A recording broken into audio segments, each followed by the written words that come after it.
Ganteng terus. Ngejreng sih. Balik lagi di Kocek, Fitra Siang Siang ngomongin aja masih bareng Riris. Hari ini Riris bakal ngobrol-ngobrol bareng bersama PLN Pusarlis UP2W2 Jakarta. Ada 3 orang narasumber hari ini Mitra Siang Siang, jadi Riris kedatangan tamu yang luar biasa banget hari ini. Harus patengin Aldan 100.3 FM.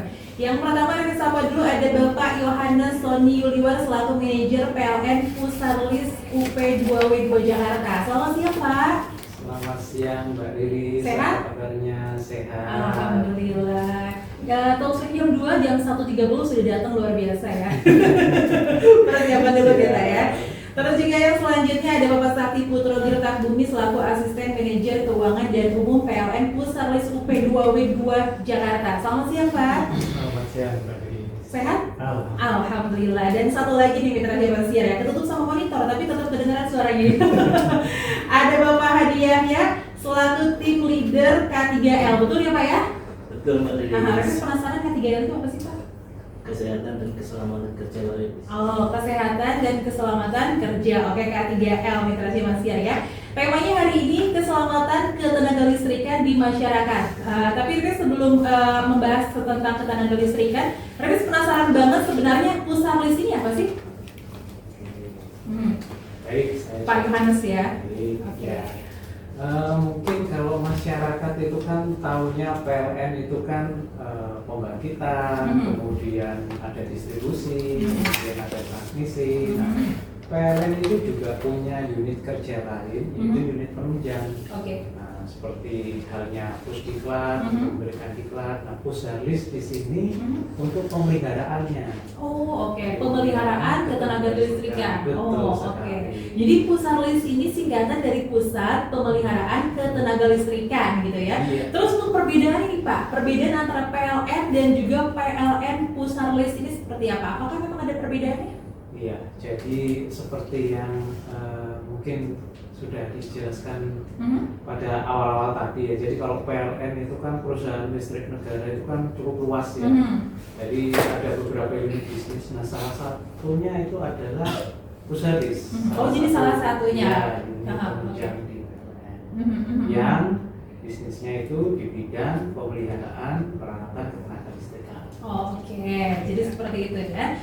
Untuk tadi kan kita temanya keselamatan ketenaga listrikan masyarakat. Untuk keselamatan ketenaga listrikan itu apa sih Pak? Bisa dijelaskan lebih rinci lagi?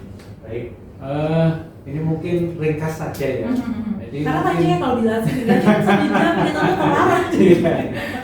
Jadi mungkin bisa diartikan bahwa keselamatan ketenaga listrikan itu seluruh upaya ya yang dilakukan untuk memastikan bahwa instalasi listrik itu aman, andal, dan juga ramah lingkungan. Oke. Untuk bahayanya sendiri, kita kan sebagai masyarakat yang awam gitu kan ya. Untuk bahaya sendiri itu yang ditimbulkan oleh kelistrikan itu yang tidak aman itu seperti apa Pak?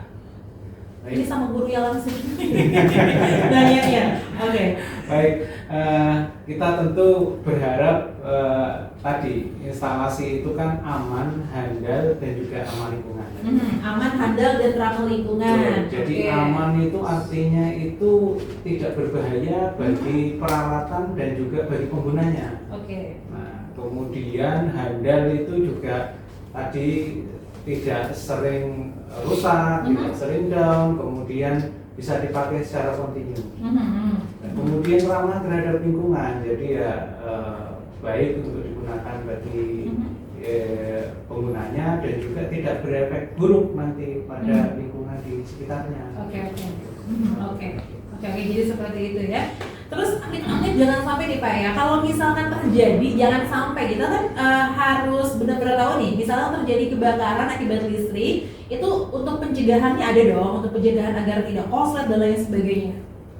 Baik, kalau tadi kita banyak mendengar berita ya terkait. Soalnya cuma ngeri banget kan ya, Betul. apalagi pas lagi scroll sosmed atau ada berita yang Betul. apa gitu pas listrik dan lain sebagainya yang menyebabkan Ya, kebakaran ya. gitu. Jadi yang pertama-tama tadi bagaimana peralatan instalasi itu terstandarisasi ya. Jadi pada saat instalasi itu juga menggunakan instalasi yang bersertifikat, kemudian ada SLO-nya di masyarakat. Kemudian untuk selanjutnya penggunanya itu juga tadi harus ada proteksi, dan kemudian dihimbau juga nih kepada masyarakat jangan menggunakan secara ini berlebihan, misalnya satu colokan digunakan untuk beberapa sumber ini perangkat. Oh, itu bahaya juga ya Pak ya? Bahaya. Kemudian penggunaan tadi stop kontak yang longgar itu juga berbahaya. Tadi bisa menimbulkan percikan api dan nantinya bisa menyebabkan kebakaran. Oke, kembali lagi tadi ke biasanya kan memang termasuk produk sendiri yang tersendiri ya sama Pak Yohanes di rumah itu satu colokan maksudnya itu tidak boleh bercabang kemana-mana atau gimana, soalnya kan biasanya satu colokan itu satu stop kontak gitu kan itu tuh ada kayak kabel sambungan gitu kan ya, nyolok TV lah, terus juga laptop dan lain sebagainya. Bagusnya seperti apa? Ini Tambahkan ini. Ya silakan, Pak Hadiah ya. Mungkin untuk yang masalah colokan penggunaan di rumah tangga ya, kita sudah melihat itu tumpukan colokan ya. Nah, masing-masing. Aduh, lebih spesifik kayak ini ya. Termasuk mitra juga kayaknya. Oke. Untuk masing-masing peralatan kita tuliskan seperti colokan itu kita mempunyai standarisasi ataupun kemampuan dari peralatan tersebut ya. Dan misalkan di colokan tersebut ada istilahnya ada nameplate ya, ataupun keterangan atau spesifikasi dari peralatan tersebut. Misalkan yang umum dipakai di masyarakat yaitu kapasitasnya 16 ampere. Oh, 16 ampere. 16 ampere. Nah, kalau kita kalkulasikan sebagai daya mampu ya sekitar 3200 watt. Mungkin kalau kita tumpuk-tumpuk seperti kita menggunakan kulkas, terus hair dryer, rice cooker, numpuk di satu colokan itu gitu kan ya? Kayak gitu kan jadinya daya yang numpuk di satu titik itu akan berlebih. Nah, semacam itu akan mengakibatkan kabel ataupun daya antar ataupun konduktor dalam instalasi tersebut akan berlebih dan lama-lama akan menjadi panas. Dan dari sumber tersebut panas tersebut akan menjadikan titik api yang baru ya, jadi akan timbul suatu kebakaran. Jadi yang pertama itu bahayanya. Yang kedua, kalau standar peralatan itu kita tumpuk-tumpuk itu ada kemungkinan lost kontak ya, ataupun gampangnya longgar ya, dari sampai kapan Sony tadi.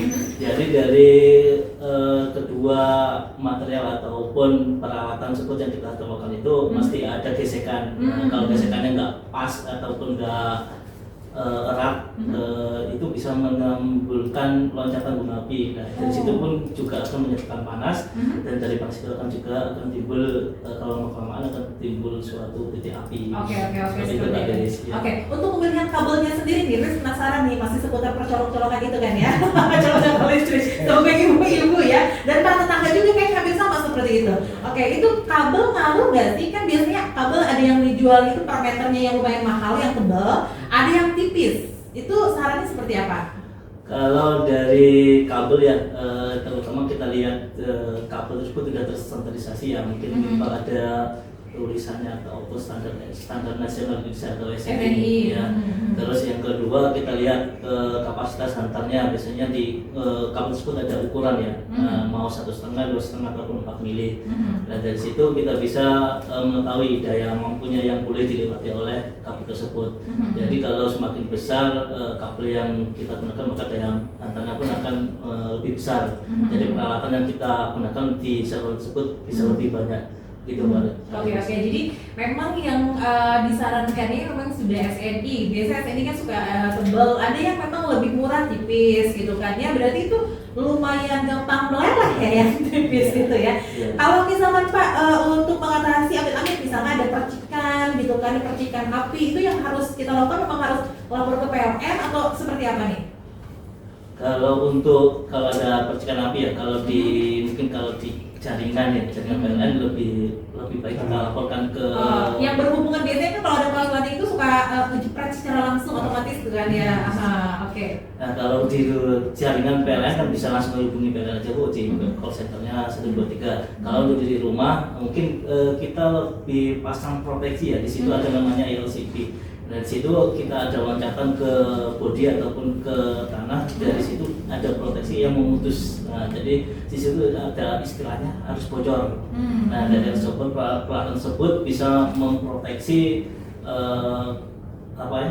memutus secara otomatis aliran listrik yang ada di rumah kita. Oke. Ini sebenarnya minim banget terjadi. Penduduk Indonesia kan banyak banget, tapi kita lihat di berita cuma satu berita aja kayaknya udah heboh banget. Misalkan ada kebakaran akibat listrik gara-gara ditinggal pulang kampung. Padahal kan penduduk Indonesia banyak banget nih, dan gara-gara satu gitu kan, berita udah heboh banget, takut dan lain sebagainya. Itu tuh kalau misalnya kebakaran kayak gitu terjadi seperti apa? Memang kecerobohan si orang itu sendiri gitu kan ya, misalkan kipas gitu, kecelakaan kipas dan lain sebagainya itu lupa dicabut ketika pulang kampung atau seperti apa? Biasanya kejadian yang banyak terjadi.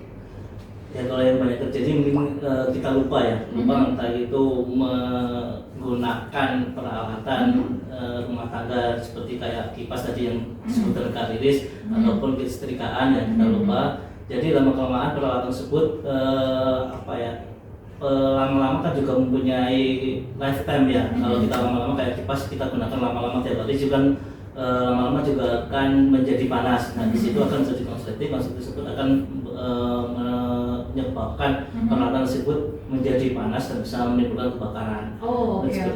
Oke, jadi harus benar-benar ini ya, waspada banget kalau misalnya pas pulang kampung dicabut-cabutin gitu kan ya. Benar-benar mitra share seperti itu. Terus bagaimana sih cara memastikan instalasi listrik di rumah atau bangunan itu memenuhi standar keselamatan? Itu seperti apa? Sebenarnya itu kalau standarisasi ya. Karena kita tahu gitu itu udah benar bagus gitu. Betul. Sebenarnya sebelum pasang meter di PLN, itu kan instalasi itu harusnya disupervisi dulu ya. Kemudian terbitlah ada NIDI-nya, SLO-nya, baru kemudian dipasang meter oleh PLN. Nah, dari situ sebenarnya yang diharapkan itu semuanya sudah terstandar, baik instalasi kemudian juga perangkat-perangkatnya. Itu tadi ada kabel, ada stop kontak dan sebagainya, itu sudah terstandarisasi. Jadi itu adalah salah satu upaya supaya tadi mewujudkan keselamatan ketenaga listrikan di sisi pengguna. Oke, jadi seperti itu ya. Untuk mitra Siar yang mau ikut gabung, mau tanya-tanya bisa hubungi kami di 0811186003, 0813 kali 861003.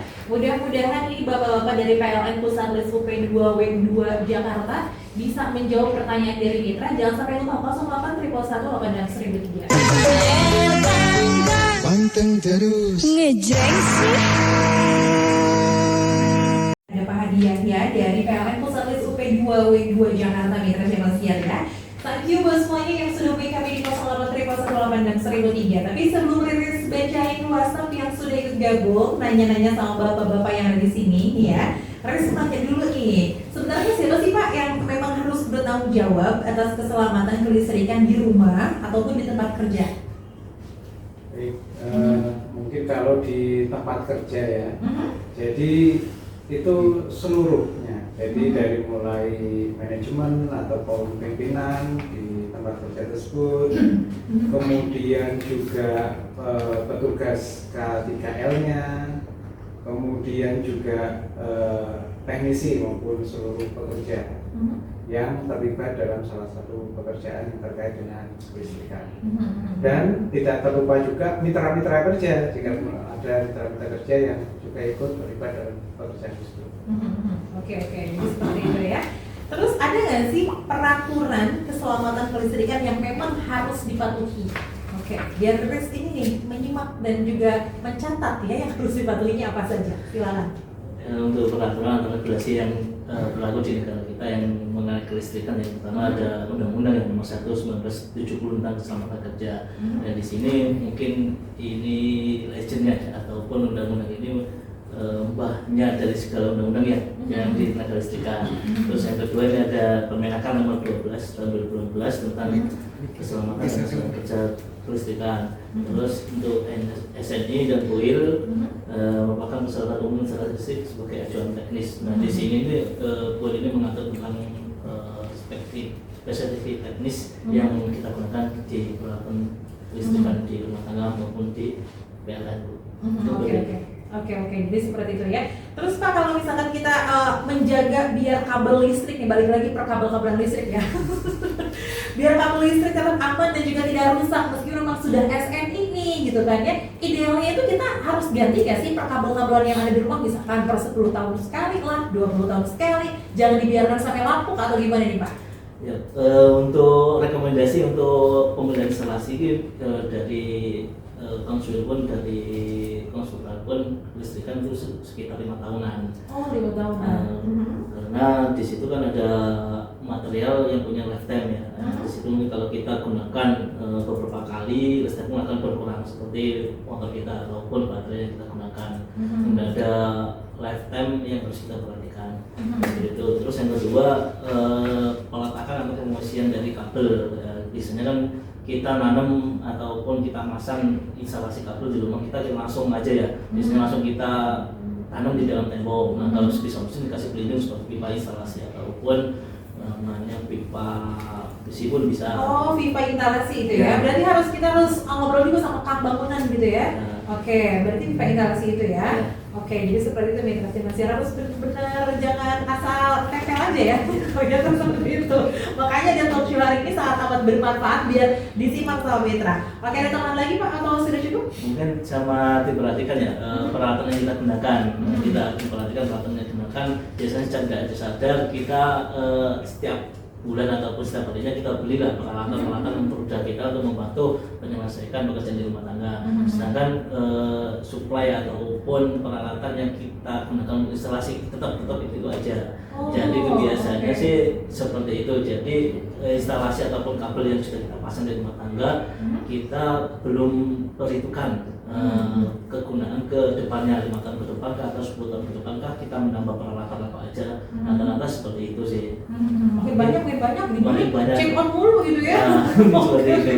Oke, jadi seperti itu ya. Baik, kita lanjut ke 0811861003 dari Tuti di Tridas Tambun berarti ya. Saya mau ucapin terima kasih sama PLN 123. Pernah waktu itu ini bercerita Pak, apa kita amerin aja ya. Pernah waktu itu listrik di rumah mati dan cuma saya sendiri yang mati, yang lain para tetangga tidak. Terus saya hubungi PLN lewat Twitter atau aplikasi X ya. Dan gak nunggu lama PLN-nya datang. Terus diganti kabel hitam yang dari meteran ke tiang listriknya dan listrik langsung nyala. Itu gak kena biaya, malah saya mau ngasih uang buat beli minum, abang-abangnya gak pada mau, katanya makasih PLN. Memang seperti itu ada. Yang tadi sebenarnya kita udah bahas juga. Kalau misalkan kabel yang di luar dari meteran ke tiang itu tanggung jawab PLN. Ternyata ini ada yang pengalaman seperti itu Pak. Kasusnya memang sering atau seperti apa? Yang lain pada hidup dia mati sendiri, ternyata dari kabel yang itu. Gimana Pak? Tanggapannya? Emang menyebabkan bisa mati ya dari yang si kabel meteran ke kalau misalnya ada gangguan? Kalau gangguan untuk satu rumah ya, untuk kalau gangguan satu rumah, untuk kasus seperti itu biasanya ada kerusakan di jalur yang dari tiang ke rumah tersebut. Oh, itu aja berarti sih. dari tiang ke rumahnya. Nah, itu di masalah konektornya di tiang ataupun konektor yang masuk ke rumah ya, konsumen tersebut. Seperti itu. Jadi udah menjadi tanggung jawab PLN bahwa kabel tersebut seperti dijelaskan ke depan menjadi tanggung jawab dari PLN.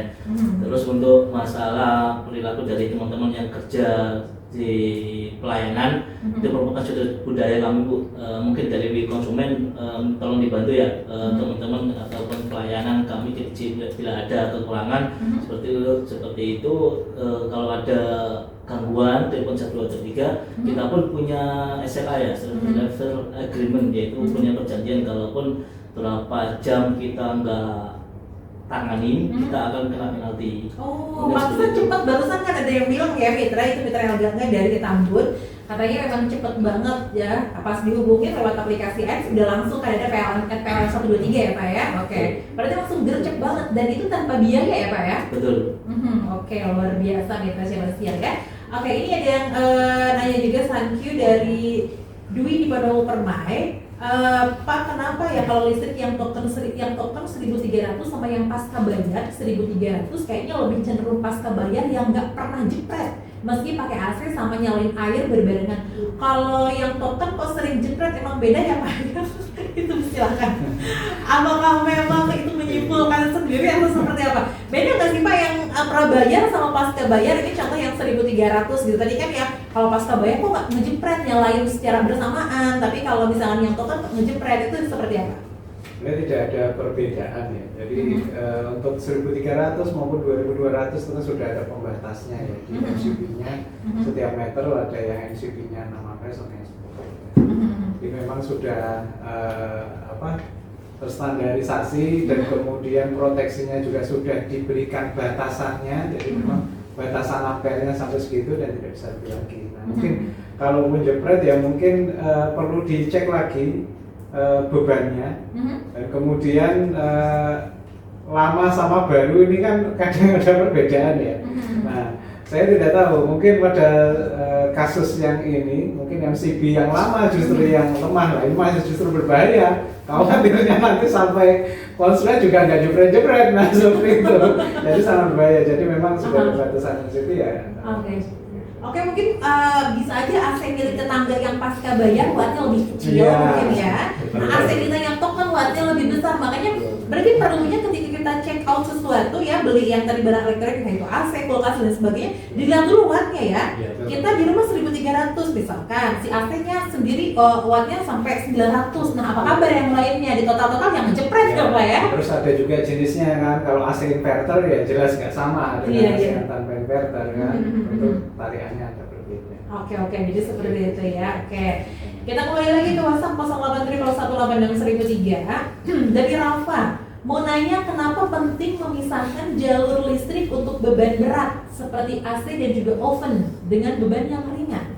Oh iya, ini memang harus dipisahkan. Misalkan kalau yang AC colokannya harus satu, tidak boleh digabung sama yang lainnya. Kayak oven yang wattnya besar harus cuma buat oven doang, itu seperti apa Pak?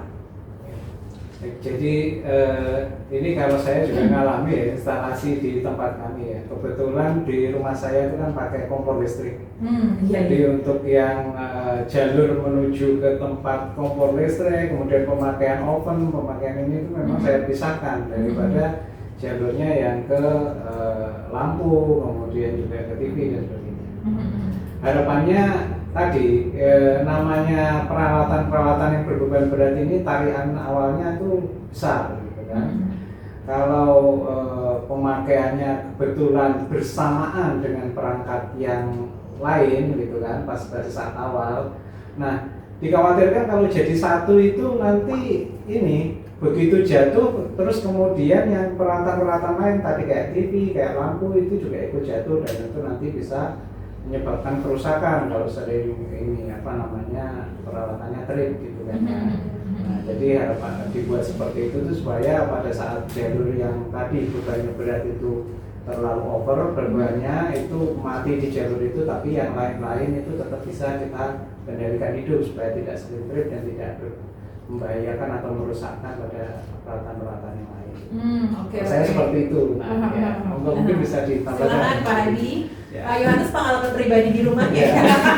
Diceritakan berbagi cerita. Oke. Silakan Pak Hadi ya. Mungkin dari sisi safety juga ya. Di sisi safety mungkin kalau pemisahan peralatan yang dayanya lebih besar ini lebih ke safety dari peralatan ke daya antar kabelnya. Nah, kalau untuk yang peralatan kecil-kecil kan kita bisa menggunakan daya kabel atau dengan kapasitas yang kecil. Jadi untuk kapasitas yang besar kita gunakan untuk peralatan yang besar. Jadi kuatnya ataupun kabelnya pun bisa kita manfaatkan tidak maksimalkan ya dengan peralatan yang besar agar di tempat yang lain pun tidak mengalami jatuh ataupun peralatan seperti dijelaskan dari Pak Suni tadi.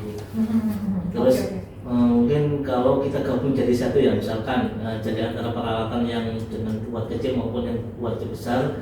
Jadi kalau menggunakan kabel bawaan, apalagi perumahan yang biasanya standarnya mungkin 1,5 ataupun 2,5, kita gunakan kompor listrik atau bukan oven ya. Nah, itu akan cenderung melebihi kapasitas seperti itu, jadi akan menyebabkan panas dan bisa menyebabkan kabel itu terkelupas. Seperti itu. Oke. Jadi seperti itu mitra rahasia ya. Terus tanda-tanda bahaya nih Pak, tanda bahaya kelistrikan yang memang harus kita waspadai apa aja? Misalnya kita, ini udah bahaya nih, udah langsung dikreatif sendiri atau seperti apa nih Pak? biar kita tahu apalagi para ibu rumah tangga kan kebanyakan panik duluan gitu kan ya, ini kenapa gitu. Oke, silakan Kak, tanda bahaya kelistrikan yang memang harus kita waspadai sebagai masyarakat. Untuk tanda bahaya mungkin kalau ada bahaya bau terbakar ya, mungkin kalau di dapur kita lihat biasanya ada panci gosong ya biasanya ya. Kalau itu ada, kalau yang diinstalasikan biasanya bau kabel terbakar. Nah, biasanya penyebabnya itu ada di lost kontak ataupun sambungan-sambungan yang sering terjadi seperti itu. Jadi sambungan itu kalau udah awalnya kenceng, lama-kelamaan kalau sering dipakai umur juga akan lama-lama akan regang ataupun kabelnya yang menjadi pelan-pelan terkikis. Nah, seperti itu, jadi lama-lama akan longgar. Hal tersebut pun akan menyebabkan panas dan akan menyebabkan kebakaran di sisi isolasinya dari kabel tersebut. Terus yang kedua, kalau ada percikan api, percikan api ini kan bisa langsung kita ketahui ya. Kalau ada protesnya kita langsung matikan aja di sisi kawin meter, ada MCB di situ. Mungkin kalau di dalam rumah kalau nggak tahu ya di dalam biasanya ada dua tipe proteksi, di MCB ada sama di sikring namanya. Berarti kita langsung matiin si MCB itu? Boleh untuk seperti itu, matiin MCB aja agar lebih aman. Langsung menghubungi PLN gitu ya? Oke. Boleh. Kata PLN lagi, PLN lagi jangan apa-apa ya. Karena tadi Garut jam kerjanya. Terus apa lagi silakan Pak? Untuk yang di saklar juga ya, saklar ataupun stop kontak ini ya, sering kita kalau memakai beban yang berlebih, kalau stop kontak pun ada kapasitas ya, di awal tadi udah ada punya kapasitas stop kontak tersebut, jadi kita nggak boleh tumpuk beban di situ aja, jadi harus kita bagi di stop kontak mana harus kita colokin, beban ini stop kontak mana, jadi nggak satu titik aja untuk membagi beban-beban atau peralatan listrik kita. Terus yang kedua masalah saklar nih ya. Ya, saklar kita harus juga lihat dulu kapasitasnya, dapat spesifikasinya. Kita gunakan lampu, oke lah untuk menerangi jalan, lampunya kita besarin ya. Jadi saklarnya pun kita punya kapasitas nih. Kalau bebannya sampai 1000 watt kita pakai saklar biasa ya. Nah, itu saklar itu Bu. Yang lama-lama juga bisa kebakar juga seperti itu. Terus untuk yang lainnya mungkin kalau ada sengatan listrik ataupun secara tidak sadar beberapa kali juga ada yang saya rasakan ya, pernah mengalami itu ada kesetrum sedikit lah, nah, itu namanya kayak arus bocor. Nah dari situ kita lebih baik pasang proteksi yang namanya LCB. Ya dari situ itu untuk mengatasi arus bocor tersebut, jadi langsung putus listrik tersebut secara otomatis. Oh oke, jadi seperti itu ya. Baik mitra simak yang mau ikut gabung pasti boleh banget di 083 018 dan 1003. Panteng terus ngejreng sih. Putra Berta Kubi dan juga Pak Hadi Yahya dari PLN Pusat List UP2W2 Jakarta mitra simak ya. Yang sudah gabung di WhatsApp thank you banget 083 018 banyak banget luar biasa nih antusiasnya. Kita nggak buka telepon padahal, apalagi kalau buka telepon. Mohon maaf yang mau telepon kita nggak buka telepon dulu karena di WhatsApp dulu aja mitra ya. Ini Rizani di Pondok Gede, listrik jepret terus dinyalain jepret lagi, padahal udah dimati-matiin tuh. Nah bisa nyala nggak jepret lagi, harus tunggu beberapa menit katanya gitu. Itu seperti apa Pak kasus saya? Oke, berarti pas dinyalain mungkin nyalain beberapa peralatan ngejepret gitu ya, terus dinyalain ngejepret padahal udah dimati-matiin. Seperti apa Pak? Ada yang jelek kan dengan kabel-kabel atau gimana? Mungkin untuk kasus dari Sani Pondok Gede, mungkin kalau tadi udah dicabut-cabut ya peralatannya ya, semuanya dicabut-cabut, masih ngejepret lagi, dinyalain masih ngejepret lagi ya. Nah di situ kan di KWH dari Kak Sani sebut ada namanya MCB. Nah, MCB itu di dalamnya itu ada semacam bimetal. Nah bimetal tersebut dengan prinsip kerjanya kalau kita beban terlalu berlebih sesuai spesifikasinya, dia akan otomatis terputus. Nah di situ sistemnya bimetal tersebut berdasarkan prinsip panas. Jadi setelah kita beban tersebut melebihi dari kapasitas, bimetal tersebut akan menjadi panas dan akan membuka. Jadi untuk Kak Sani ini mau dinyalakan lagi ya, jadi menunggu dingin dulu.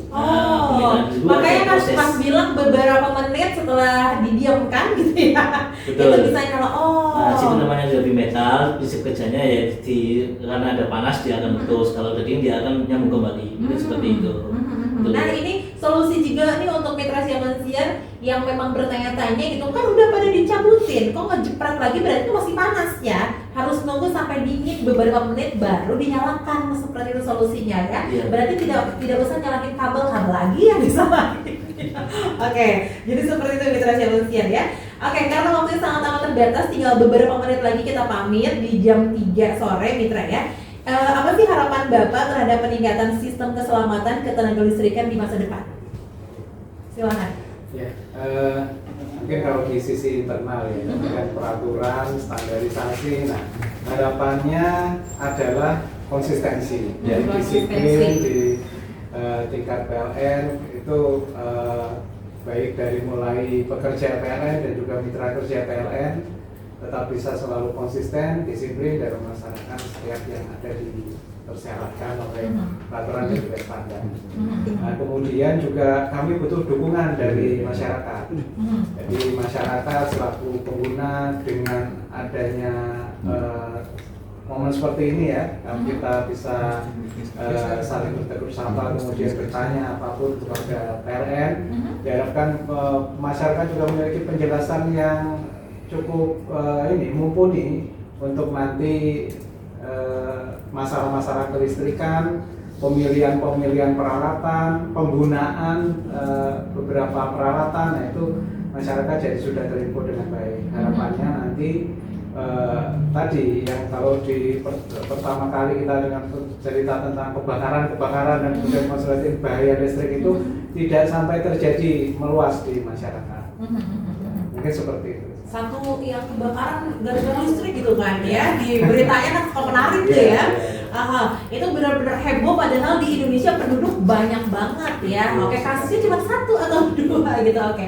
Harapannya itu menurun drastis lah ya, dengan beberapa masyarakat selalu kemudian juga sudah terinfo tentang bagaimana sih keselamatan ketenaga kelistrikan.